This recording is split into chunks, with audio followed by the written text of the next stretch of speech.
How you doing? This is Corey here with the Long Island Lacrosse Journal. We got Matt Maloney, head coach, Mattituck girls Lax. Coach Maloney, how you doing over there? What's up, Corey? How are you? How are you doing? Good, man. It looks like you're in like a man cave right now. I am. I'm down in the man cave. I got the 2018 and 2019 teams up on the wall over there. Nice. Those were state championship picks up there. Is that the trophy too behind you? What trophy is No, that? that's actually a golf outing that I run for a friend of mine that passed away. Oh, okay. Yeah, Very nice. yeah, Um, well, it's good to have you on, man. I think it'll be a really cool opportunity to go back in time a little bit and hear about the rise of Mattituck girls lacrosse and some of the amazing people and girls that have have been a part of building up the program to where it is today. And why don't you take us back a little bit and talk about your personal history getting involved in the program, kind of where it all started, and take us through how it kind of grew to becoming such a competitive powerhouse out east that it is today. yeah. So it's really about 10 years going now. The program is in its 10th or 11th year. I've been there for six. And so, when it was a beginner, when it was just starting at the varsity level, I was still coaching at East Hampton. So I actually coached against, um, like a young Katie and young Audrey Hogue when they were on varsity in seventh grade, and coached against them. Um, Finally, as things, I got a full-time teaching job away from East Hampton, and it was time to kind of step away from there. And kind of seamlessly there was an opening at Mattituck for a coaching job, and um, I I did not actually put in for it the first year. The next year it was open again, and I was like, this is a sign. I gotta go, go for it, because I had a feeling, and in talking to some of the parents that I knew from the area, my AD at East Hampton was a parent in the Mattituck program, and he's like he would tell me that that we have a chance to build something special, and those parents that I talked to were definitely right. Question for you: when you were at East Hampton, how did you try to stop the Hogue sisters? Well, I guess they weren't sisters, right? Is that No, her those cousin, they were Audrey? cousins. Yeah, Yeah. the Okay. yeah. So what was the game plan there? You know, uh, it was not as difficult as it would be today. I feel like they were um, these kind of young. They were pretty talented. They were the most talented players on the team. Um, but there was not much of a support system around them. Yeah. There wasn't as many kids that played year round. There wasn't that many kids that were as into lacrosse as they were. So, you know, playing a team defense really would be able to kind of stop them in their seventh and eighth grade years. Hmm. How many Um, years? How many years did you coach against them before you moved yeah, jobs? I think it was seventh, eighth, and ninth grade. Their seventh, eighth, and ninth grade years, and then their 10th grade year was the year I probably should have took the job, and I just didn't pursue it. Unfortunately, to have them for another year would have been nice. And then I guess it was a coach that just did it for 1 year, and then I went for it in 2015, I believe, 2015 or 2014. So 2015, you guys made the playoffs that year, didn't you? Yeah. So, well, the year that I was not there, they made it for the first time in history, and they lost to Shore. I remember going to the game because at that point I was convinced that I was going to have a chance to get that coaching position again. Gotcha. Um, so they got beat up a little bit by Shoreham in the first round of the playoffs, but it was the first time they made it in program history, which was really only like the fifth year of the program, which is really not. That's pretty impressive. I feel like in the Long Island landscape. Yeah. So they were in Class C at that point. Yes. Gotcha. And then so the following year, that's when you took over. You were the head coach. Yep. And what was it like early on when you took over the program? Right away. I mean, I knew I stepped in and I had kids that were ready to kind of learn and push their IQ to the next level. Mm-hmm. Um, it there was no questioning work ethic or um, there was some things, the ins and outs of the games to learn and my kind of system, I guess, that I had to put in or whatnot. But the eagerness, the work, the effort that they put in the first off season was incredible. And to go with that, the parent support when I stepped in there, in a day and an age, I feel like when that's a little up in the air, a little questionable in some programs. I felt an unbelievable amount of support from the parents and Mm-hmm. people that kind of built the program from the ground up. Who are some coaches that, since you took over the program up until today, who have really kind of helped you build up Mattituck lacrosse, whether it be the youth level or the middle school level or even at the JV varsity level? Um, I think the one thing that I know for a fact is I learned a ton from not just Joe Spallina, but Joe and Dan. Um, they were coaching at Rocky Point when I did my student teaching.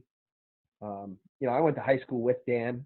He's just 2 grades older than me. Um, so I was close with them, and even playing baseball in high school, I just loved all sports though. So learning something new wasn't that bad. And I had a feeling it was going to give me a chance to get a teaching job as well. Gotcha. That's when it was booming here. But right now, currently, the last couple of years, I feel like Ryan and I talk a ton. We kind of bounce a lot of ideas off each other. I think we think very similarly. I've learned a lot from James Hogue, honestly. He's been my assistant. And I feel like we kind of see the game differently at times, and I feel like that is a huge benefit. He's Mm-hmm.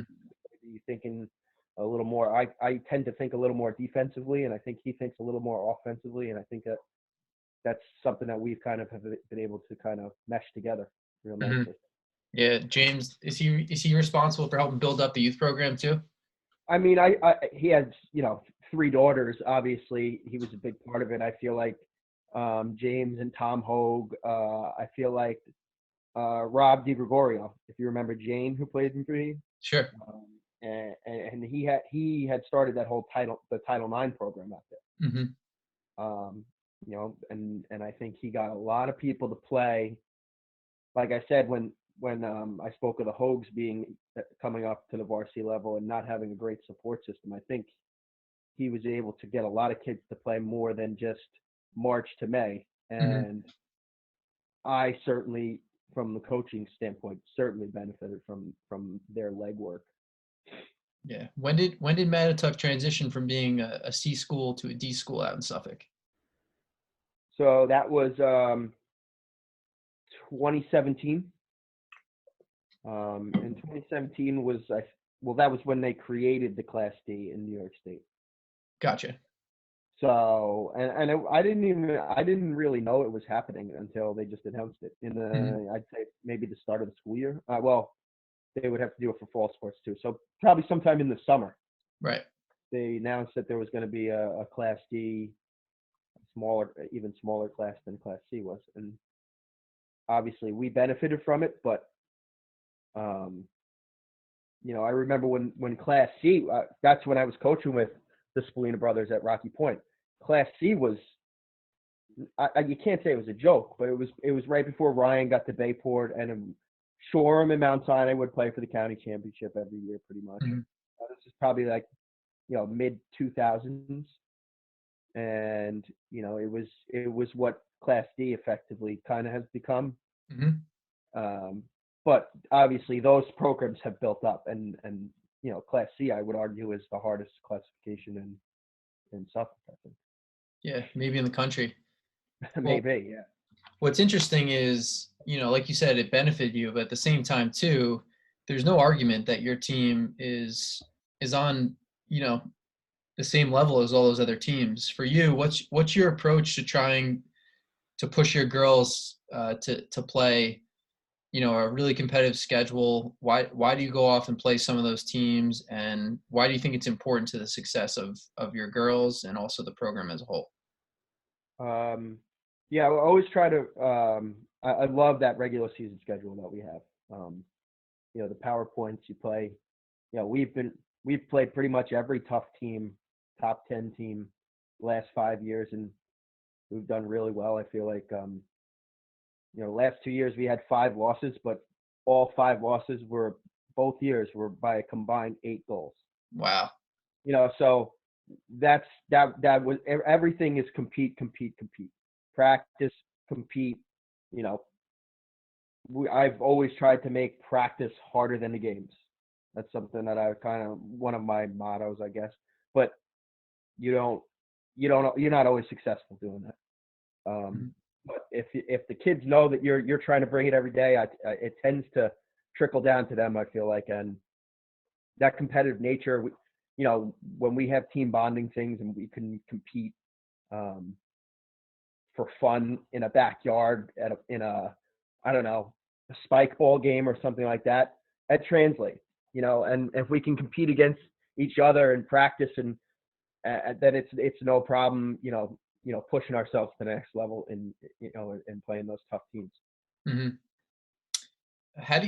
Do you fear that you could potentially like push or tire your team out based on just pure like numbers? Like, you guys are a small school. Naturally, I'm sure you have a smaller roster, but then maybe some teams you don't have the depth maybe that some teams have.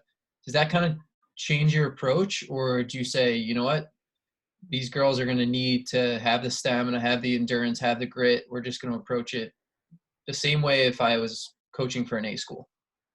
Yeah, no, that's a great point. There's been years where we only had 17 kids, 2 goalies, that's 15 field players.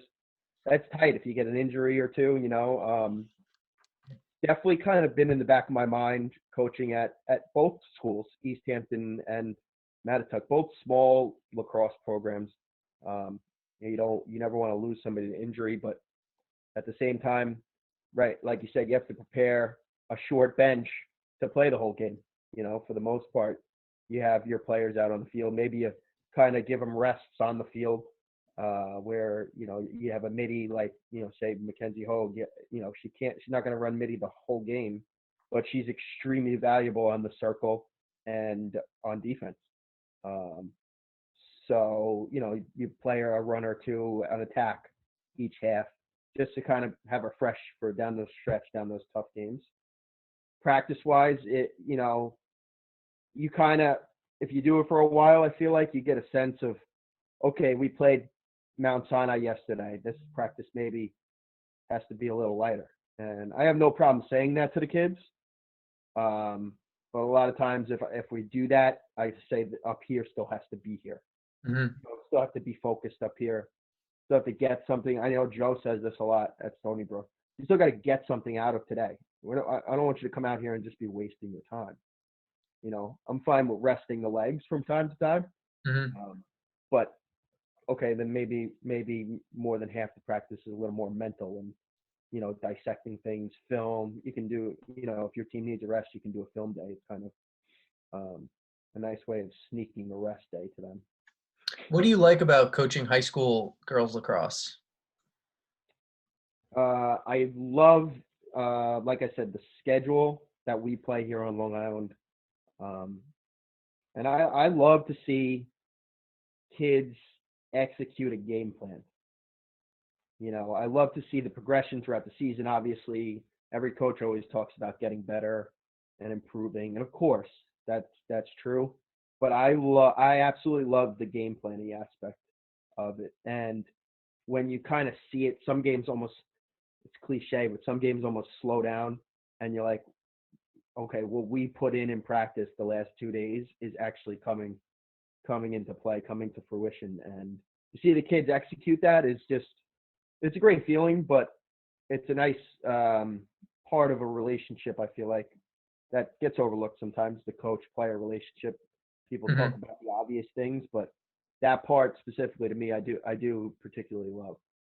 You want to talk about maybe some of the players that have come through your program and maybe are currently on your roster that really have bought in and have done a lot of the little things that it takes to become not just an unbelievable high school player, but a great college player, and then also as a result of that attitude and perseverance and their efforts, allow you guys to elevate yourself to becoming a championship team as well. Yeah, well, for the first couple for me were Trish Prasadi was a senior when I took over. She went to Post and had a pretty good career, um, as well as Katie Hogue and Audrey Hogue. Those are kind of like the kids that I really knew when I took the program over. I didn't really know the eighth and ninth graders that eventually built the program up, but those, you know, those were their senior years this year for Audrey at William and Mary and Katie at UNC. And I know Katie's going back. I haven't checked in with Audrey, actually. I'm not sure if she's going back yet. Then skip a couple of years because then we didn't graduate anyone, it seemed like, for I'd say 2 full years. We had one player graduate that is at Adelphi right now, Emily Perry, as a backup goalie. She's the backup goalie there. Other than that, nobody really it was a weird couple of years in terms of having not much upperclassmen on the team.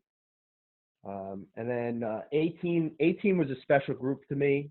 That was Di Gregorio, Marlboro, BB. Marlboro's at Harvard, BB's at Adelphi.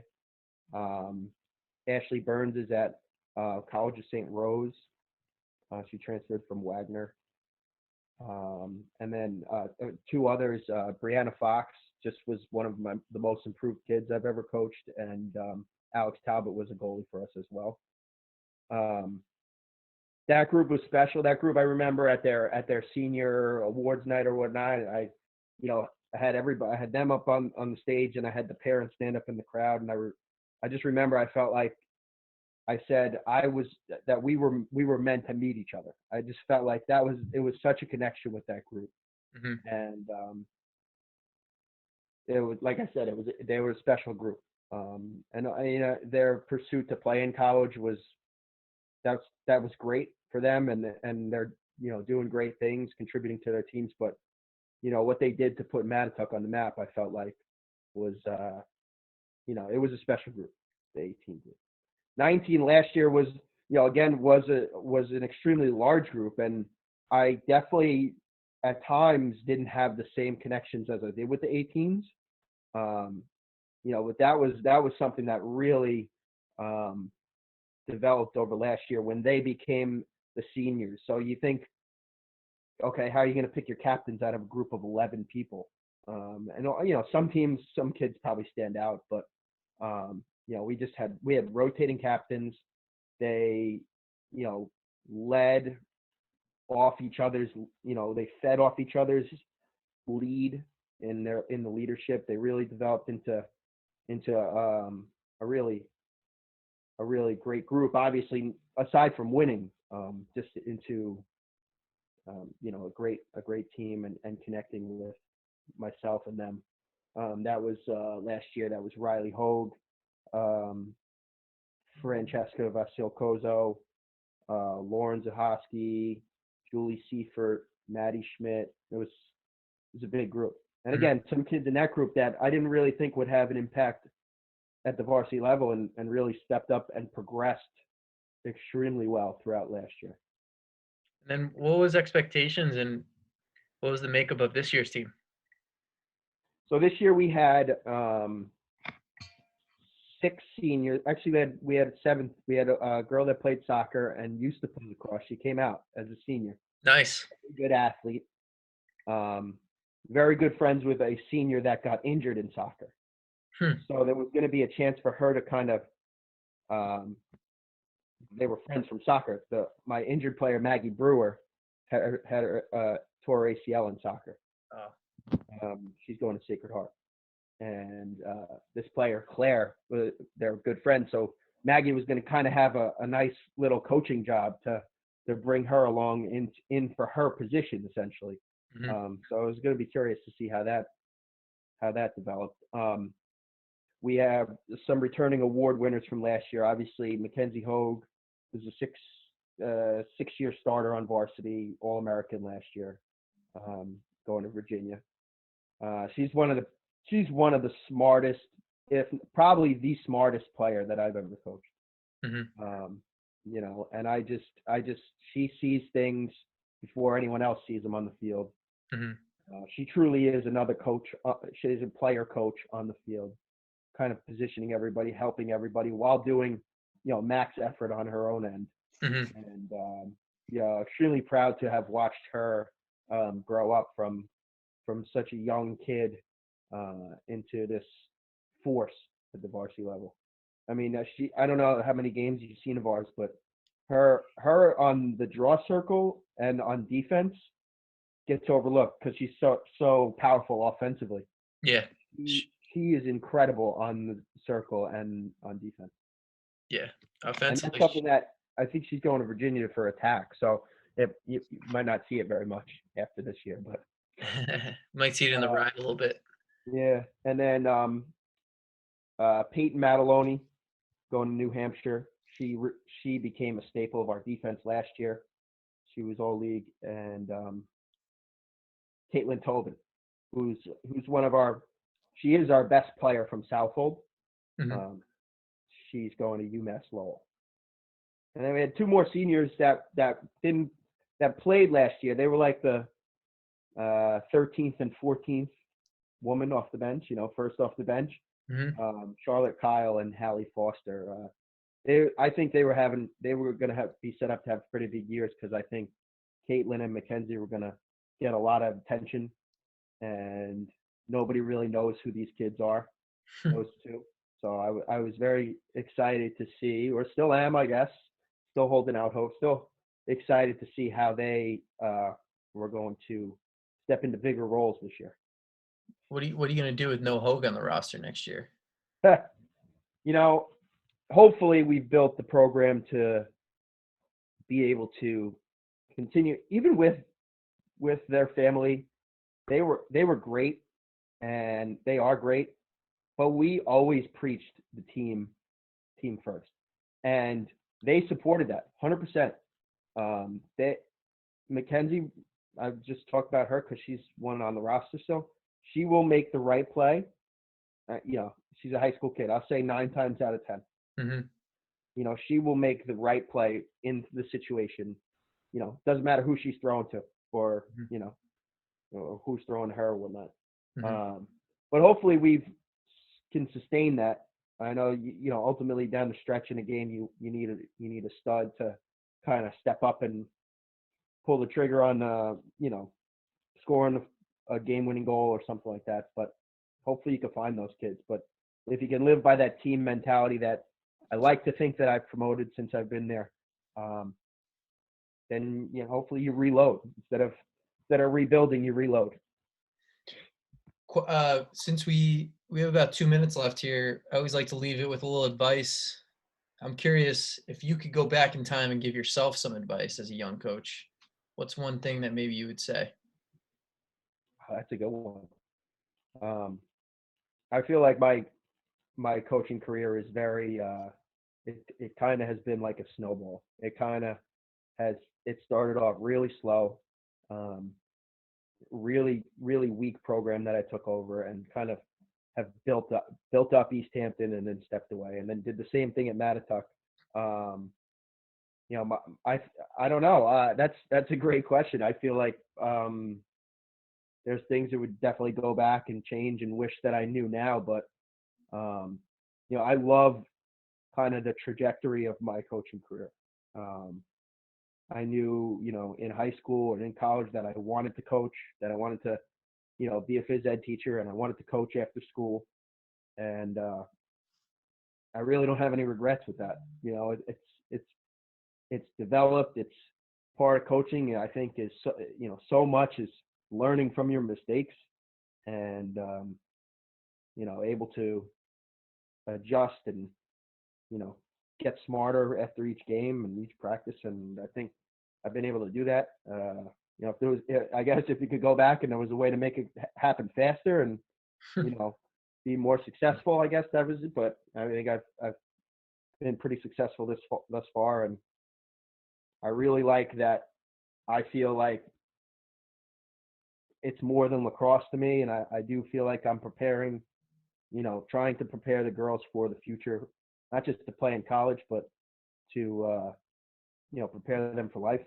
Mm-hmm. So I think that's a great question, and I don't know how much I would change because I'm pretty happy with the way that it worked out. That's a good thing. All right. So, Well, you guys are doing big things in Mattituck. It's been a pleasure getting a chance to cover you. And I think the first time we actually saw your team play was in 2018. You were playing at Eastport South Manor. You remember that game? yeah, yeah, That was the first time we saw that team play. And we were like, wow, like this team is loaded for a small school out yeah. east. We were shocked to see how And much that was the talent thing. you No had. one ever really knew about anybody because, you know, the Hogs get a lot of publicity, and that's great because it allows these other really hardworking kids to fly under the radar and surprise you. And Right. I do remember that game. We lost 9-8. Mm-hmm. And we had a second half lead at one point. But yeah, no, that's I have a weird memory. I remember every game there. That probably helps you though. Yeah. Make halftime adjustments. Yes. Yeah. Cool, man. Well, everyone can tune in to our interview on YouTube. We're gonna throw it up on the FLG Lacrosse YouTube page, and we'll be cutting up some clips from this interview and putting it out on the LILJ Journal Instagram, where you can follow Mattituck. You guys are on Instagram too. What's your handle for people that want to follow you guys? We are at Mattituck GLAX. Okay.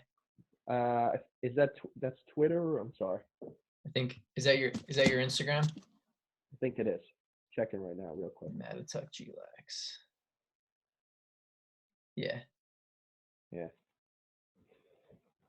Very cool. Thank you for having me. Yeah. There's Mattituck. You're welcome.